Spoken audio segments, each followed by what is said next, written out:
Hello friends, आप सभी का एक बार फिर से हमारे इस यूट्यूब चैनल पे बहुत-बहुत स्वागत है। उम्मीद करते हैं आप लोग अच्छे होंगे और आप लोगों की तैयारी भी अच्छी चल रही होगी। आज हम लोग बात करेंगे बीपीएससी 17वीं का जो इंटरव्यू होने वाला है, उसके बारे में हम लोग बात करेंगे। जिन लोगों ने भी 17वीं बीपीएससी का मेंस दिया है, उनको रिज़ल्ट का इंतज़ार है। जैसा कि आपको मालूम है कि रिज़ल्ट कुछ दिनों में आने वाला है। मोस्ट प्रोबेबली इस वीक में आ जाए और इस वीक अगर नहीं आता है तो अगले वीक डेफ़िनेटली आपका रिज़ल्ट देखने को मिल सकता है, ठीक है? जो भी रिज़ल्ट पे अपडेट होगा, मैं आपको वीडियो के माध्यम से या अपने टेलीग्राम चैनल पे अपडेट करूँगा। आज हम लोग बात कर लेते हैं कि बीपीएससी 17वीं इंटरव्यू में जो इम्पोर्टेंट करंट अफ़ेयर्स के टॉपिक हो सकते हैं, क्योंकि आपको मालूम है कि इंटरव्यूअर बहुत बार ऐसा होता है कि आपके बीपीएससी के इंटरव्यू में करंट अफ़ेयर्स के टॉपिक से सवाल पूछ लिए जाते हैं। देखिए, ये जो करंट अफ़ेयर्स का टॉपिक है, मैंने लिस्ट किया है मोस्ट इम्पोर्टेंट टॉपिक्स को और आपके लिए ये वीडियो लेकर आया हूँ, क्योंकि आप लोगों ने ये कहा था कि इम्पोर्टेंट लिस्ट चाहिए, जहाँ से करंट अफ़ेयर्स के सवाल हो सकते हैं। तो अगर इसका आपको पीडीएफ चाहिए, तो आप हमारे टेलीग्राम चैनल से इसका पीडीएफ ले सकते हैं। देखिए, इसके अलावा भी बहुत सारे टॉपिक्स हो सकते हैं, लेकिन मैंने मोस्ट इम्पॉर्टेंट टॉपिक्स को लिया है, जो इंटरव्यूअर का ध्यान खींच सकता है और इंटरव्यू पॉइंट ऑफ व्यू से ये टॉपिक्स इम्पॉर्टेंट है, इसलिए मैंने इसे इंक्लूड किया है, ठीक है? तो चलिए देखते हैं कि जो टॉपिक्स हैं, कौन-कौन से हैं। देखिए, सबसे जो पहला टॉपिक है, वो इंडिया-पाक रिलेशन है। इसको करना काफ़ी इम्पॉर्टेंट है, क्योंकि आपको मालूम है कि पहलगाम अटैक जो हुआ था, उसके बाद इंडियन गवर्नमेंट ने ऑपरेशन सिंदूर चलाया और हमें ये मालूम है कि जो इंडिया और पाकिस्तान के बीच में जो मेन हर्डल है, वो टेररिज़्म है। तो आपको टेररिज़्म के बारे में भी थोड़ा जानकारी रखना है कि जो टेररिज़्म है, वो उसका कारण क्या है, उसके सॉल्यूशन क्या हो सकते हैं, पाकिस्तान टेररिज़्म को स्पॉन्सर क्यों करता है। इस तरह के सवाल के जवाब आपको तैयार रखने हैं। इंडस वाटर ट्रीटी के बारे में थोड़ा आपको जान लेना है, क्योंकि पहलगाम अटैक के बाद भारत सरकार ने जो सिंधु जल समझौता था, उसे सस्पेंड कर दिया है। तो इस तरीके से आपको इंडिया पाक रिलेशन के बारे में थोड़ा आपको जान लेना है। फिर नेक्स्ट इम्पॉर्टेंट टॉपिक जो है, वो इंडिया नेपाल रिलेशन। आप सभी को मालूम है कि नेपाल में जेनज़ी मूवमेंट हुआ, उसके बाद वहाँ की सरकार गिर गई और वहाँ पर अभी इंटरिम सरकार चल रही है। इंटरिम प्राइम मिनिस्टर वहाँ पर फॉर्मर चीफ जस्टिस है। तो देखिए, चूँकि जो नेपाल है, वो बिहार के बॉर्डर से भी लगता है, तो ये इम्पोर्टेंट हो जाता है कि वहाँ पर जो भी जो भी मूवमेंट हुआ, उसका असर इंडिया पे क्या हो सकता है और बिहार पे क्या हो सकता है, इस तरह के सवाल आपको तैयार रखने हैं। फिर देखिए, अगला इम्पोर्टेंट टॉपिक है इंडिया बांग्लादेश रिलेशन। आपको मालूम है कि शेख हसीना की सरकार जो वहाँ थी, उनके खिलाफ जन आक्रोश वहाँ पे जागा, जन आंदोलन हुआ, जिसे शेख हसीना की सरकार ने दबाने की कोशिश की। उसके बाद वो और भयावह रूप ले लिया। फाइनली वहाँ से शेख हसीना को भागना पड़ा और वो इंडिया में शरण ली हुई हैं और वहाँ पर इनकम्बेंट प्राइम मिनिस्टर जो हैं, वो मोहम्मद यूनुस हैं। तो इस कारण से ये इम्पॉर्टेंट हो जाता है कि हम लोग इंडिया बांग्लादेश रिलेशन को जानें और बांग्लादेश में जो क्राइसिस हुआ था, उसका इंडिया पे क्या इम्प्लीकेशन होगा, इस तरह के सवाल का जवाब आपको तैयार रखना चाहिए। देखिए, उसके बाद जो नेक्स्ट इम्पॉर्टेंट टॉपिक है, वो इलेक्शन है। जो 2025 जो इलेक्शन बिहार में हुआ, इसलिए ये इम्पॉर्टेंट हो जाता है कि आपको इलेक्शन के बारे में जानना है, क्योंकि बिहार में अभी-अभी इलेक्शन कंप्लीट हुआ है। यहाँ पर एनडीए को मैसिव मैंडेट आया है, तो ठीक है। तो आप इससे जुड़े कुछ टॉपिक्स आप ज़रूर देखेंगे कि फ्री एंड फेयर इलेक्शन कैसे इंश्योर किया जा सकता है। इलेक्शन कमीशन ने फ्री एंड फेयर इलेक्शन कराने के लिए कौन-कौन से कदम उठाए हैं। फिर उसके बाद बिहार इलेक्शन और सारे इलेक्शन से कैसे अलग था।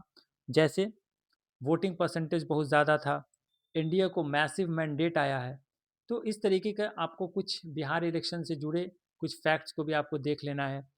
फिर सबसे इम्पॉर्टेंट है जो पूरे देश भर में एसआईआर की प्रक्रिया चलाई जा रही है, वो बिहार से ही शुरू हुई थी।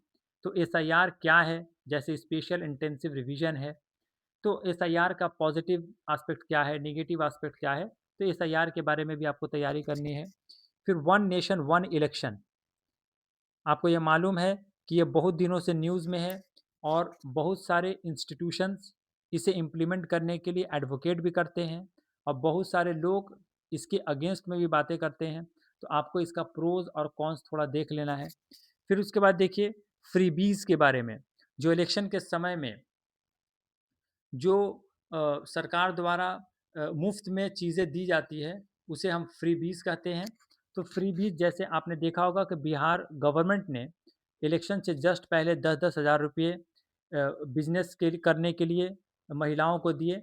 तो इस तरह के फ्रीबीज़ का बिहार के इकोनॉमी पे, नेशन के इकोनॉमी पे क्या असर पड़ता है, इसके क्या पॉजिटिव एस्पेक्ट हैं, क्या नेगेटिव एस्पेक्ट हैं, थोड़ा आपको इसको भी देख लेना है। फिर उसके बाद देखिए women reservation act. Women reservation act जिसके माध्यम से 33% रिजर्वेशन देने की बात है, इसके प्रोज और कॉन्स को आप देखेंगे। जो नेक्स्ट इंपॉर्टेंट टॉपिक है वो 130th कॉन्स्टिट्यूशनल अमेंडमेंट बिल है। ये बिल के माध्यम से ऐसा कानून लाया जा रहा है जिसके तहत किसी भी चीफ मिनिस्टर को, प्राइम मिनिस्टर को, मिनिस्टर्स को अरेस्ट किया जा सकता है, उनको रिमूव किया जा सकता है अगर वो कस्टडी में लिए जाते हैं 30 डेज़ के लिए किसी ग्रेव चार्जेस पे।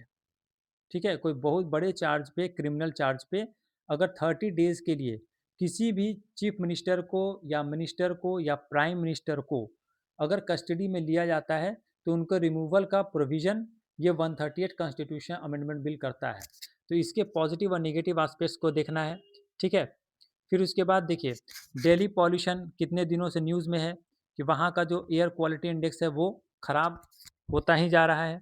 तो इसके क्या कारण है, क्या पॉसिबल सॉल्यूशन हो सकते हैं, उसे थोड़ा देख लीजिएगा। फिर देखिए साइबर क्राइम जो है ना, साइबर क्राइम दिन पर दिन जैसे-जैसे डिजिटाइज़ेशन बढ़ रहा है, साइबर क्राइम भी बढ़ रहा है। तो साइबर क्राइम को कैसे हम लोग कंट्रोल कर सकते हैं, साइबर सिक्योरिटी कैसे इंश्योर कर सकते हैं, इन सारी चीज़ों को थोड़ा आपको देख लेना है। स्पेशली थोड़ा डिजिटल अरेस्ट के बारे में देख लीजिएगा क्योंकि डिजिटल अरेस्ट काफ़ी न्यूज़ में रह रहा है, ठीक है? उसके बाद देखिए, आपको देखना है गाज़ा पीस समिट। अभी-अभी जो डोनाल्ड ट्रंप के मीडिएशन से जो इज़राइल और हमास के बीच में जो एग्रीमेंट हुआ, गाज़ा पीस प्लान जो तैयार किया जा रहा है, तो इसको आपको थोड़ा देख लेना है। वेस्ट एशियन क्राइसिस को आप समझेंगे क्योंकि देखिए ये एक दुनिया का सबसे बड़ा कॉन्फ्लिक्ट एरिया बन चुका है। जहाँ पर आप देखे होंगे कि पिछले कितने समय से इज़राइल हमास के बीच में युद्ध चल रहा है। फिर उसके बाद इज़राइल ने लेबनान पे अटैक किया, सीरिया पे अटैक किया, फिर उसके बाद इज़राइल ने ईरान पे अटैक किया, फिर उसके बाद यूएस ने भी ईरान पे अटैक किया। तो ये सारा जो घटनाक्रम है उसको थोड़ा आपको देख लेना है, इसके कॉज़ क्या हैं, इसके क्या इम्प्लीकेशंस हैं, ठीक है? उसका प्रभाव इंडिया पे क्या पड़ रहा है, ये थोड़ा आप देख लेंगे। फिर उसके बाद इंडिया चाइना रिलेशन को पढ़ना है क्योंकि इंडिया चाइना रिलेशन जो है इसलिए इम्पॉर्टेंट हो जाता है क्योंकि हाल के दिनों में चाइना से इंडिया का रिलेशन थोड़ा इम्प्रूव हुआ है, हम थोड़ा प्रोग्रेसिव हो रहे हैं और हमारे पहले के तुलना में रिलेशन काफ़ी अच्छा हुआ है। तो थोड़ा इंडिया चाइना रिलेशन को देख लेना ज़रूरी है। फिर उसके बाद देखिए इंडो पैसिफिक रीजन के बारे में थोड़ा देखना है क्योंकि आपको मालूम है कि इंडो पैसिफिक रीजन में इंडिया, यूएस, ऑस्ट्रेलिया और जापान का क्वाड इनिशिएटिव है। इंडो पैसिफिक रीजन इसलिए इम्पोर्टेंट हो जाता है क्योंकि जो इस एरिया में बहुत सारा जो ट्रेड रूट है, ये बाधा ना हो और किसी तरह का हर्डल ना आए, फ्री ट्रेड हो सके, इसलिए इंडो पैसिफिक रीजन का सिक्योरिटी काफ़ी इम्पोर्टेंट हो जाता है। यहाँ पर चाइना अपना डोमिनेंस दिखाना चाहता है, इसलिए यहाँ पर मल्टीपल अलायंस बनते हैं, जिससे इस एरियाज़ के सिक्योरिटी को इंश्योर किया जा सके। ये इंडिया के हित में भी है क्योंकि इंडिया इसके थ्रू अपने एरिया में डोमिनेंस भी रख सकता है, अपने सिक्योरिटी को भी इंश्योर कर सकता है, ठीक है? तो इंडो पैसिफिक रीजन को थोड़ा अच्छे से देखना ज़रूरी है।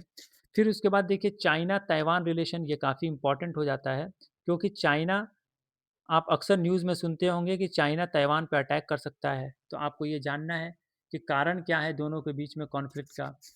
फिर उसके बाद चाइना क्या अटैक कर सकता है, उसके क्या कॉन्सिक्वेंसेज़ हो सकते हैं, ये सारी चीज़ों को आपको देखना है।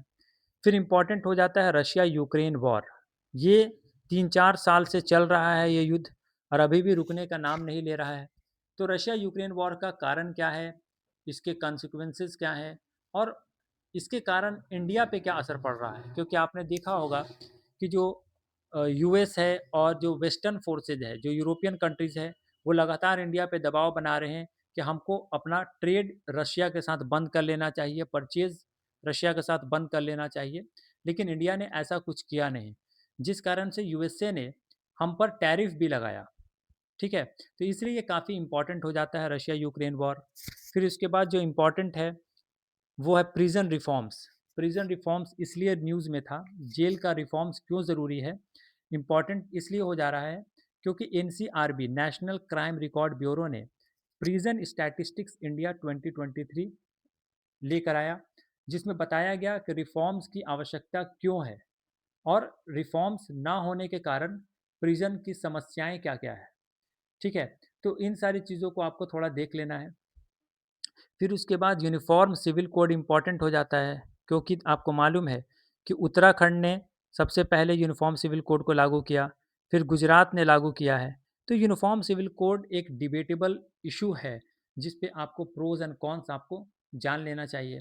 फिर उसके बाद वक्फ़ अमेंडमेंट बिल आप थोड़ा देख लीजिएगा, क्योंकि ये भी न्यूज़ में था कि वक्फ़ क्या होता है, वक्फ़ अमेंडमेंट बिल में क्या है, इसके प्रोज़ क्या हैं, इसके कॉन्स क्या हैं, इसको देखना थोड़ा ज़रूरी है। फिर उसके बाद जो भी इंटरनेशनल ऑर्गेनाइजेशंस हैं, इम्पॉर्टेंटली आपको ब्रिक्स देखना है, जी20 देखना है, एससीओ देखना है और एशियान देखना है।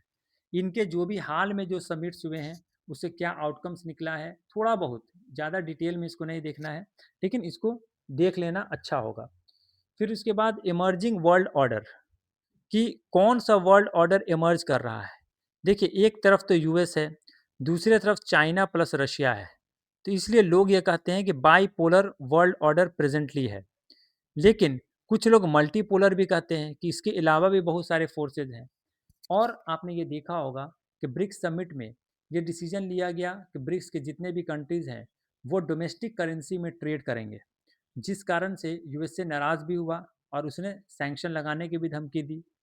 तो एक बात तो ये हो रहा है कि वर्ल्ड ऑर्डर चेंज हो सकता है, लेकिन एक नया वर्ल्ड ऑर्डर बन रहा है। तो थोड़ा-सा आपको इसके बारे में थोड़ा अच्छे से इन्फॉर्मेशन कलेक्ट करना है।